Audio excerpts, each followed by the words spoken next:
Onto this breaking news now. South Africa's government has finally responded to self-proclaimed prophet Shepherd Bushiri and his wife absconding the country.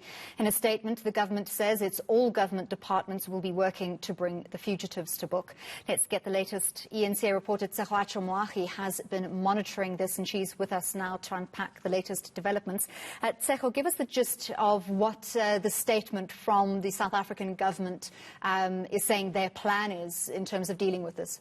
Well, absolutely, Anli. So this is quite big. I mean, we have been talking throughout the day about how we have not heard much from the South African government or any of the departments that we could actually look to for this information. But the South African government now, Anli, really just saying that they have verified the passports and identities of all those that were on the flight that the president of Malawi was using to fly back to the country.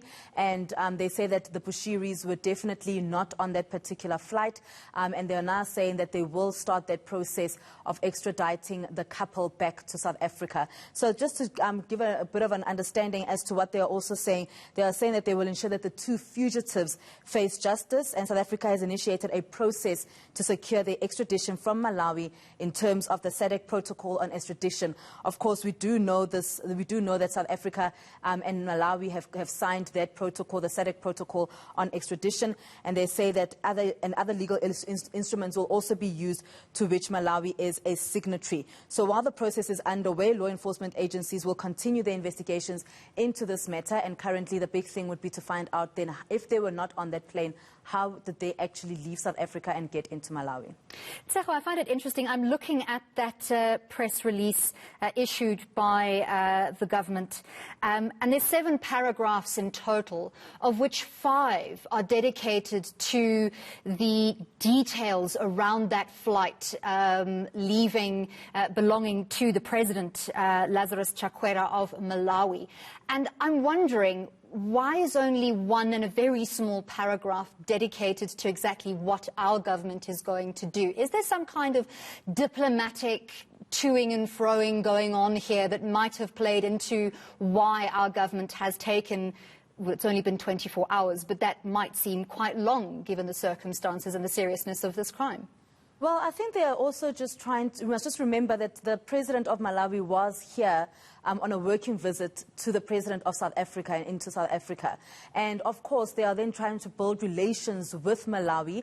And that could be the reason why the full statement has got, just as you mentioned, 2 paragraphs that actually speak about what the South African government will then be doing in this particular regard. But the main thing is, of course, that I think what has now happened is that Bushiri's fleeing from the country has now taken away the fact that South Africa is trying to have relations with Malawi and with the Malawian government. And it is important then for them to verify those people that were on the plane with the Malawian president, and just to make sure that none of those people were the Bushiri couple. And we understand that the Department of Home Affairs, they actually did that, their personnel did that. And when that was then done, they have now then decided to find out how exactly did they leave the country, but also to find out for them to actually come back. They are calling them fugitives, something that the Hawks have also said, that they are fugitives now of the country.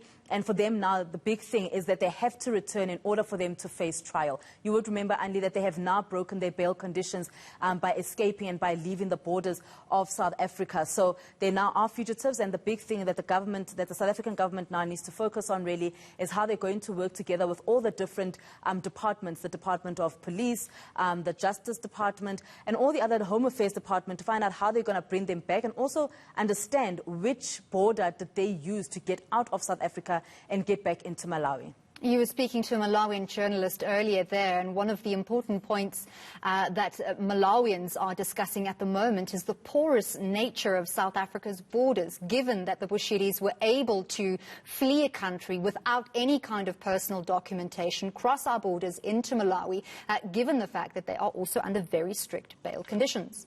Absolutely, and she mentioned that the Malawians are actually saying that it seems as though it is very simple to just get into Malawi from South Africa, that you don't even need a passport to get into Malawi. So they are now questioning our borders. They are questioning South Africa's borders as to who is not doing their job at these particular borders. And this is what you've only mentioned to me, that who is not doing their job. This is the question that Malawians are currently asking. Who's not doing their job in South Africa to ensure that this does not happen, to ensure that people like Shepherd Bushiri and his wife do not leave South Africa, especially because they have then broken their bail conditions and they have fled the country. So the Malawians are now questioning South African borders as to why did this happen. And we heard yesterday from the information minister, where he said that they have not received any communication from the South African government requesting them to bring Bushiri back, so for that extradition process to now start. So with this particular statement, we are then expecting that that conversation will now start happening, and the Bushiris can then be brought back for them to face their trial. Well, thank you very much, Tsehoacha Moahi. We hope to hear from the Home Affairs Department here in South Africa shortly about whether they're going to institute a full-scale investigation into how this was allowed to happen.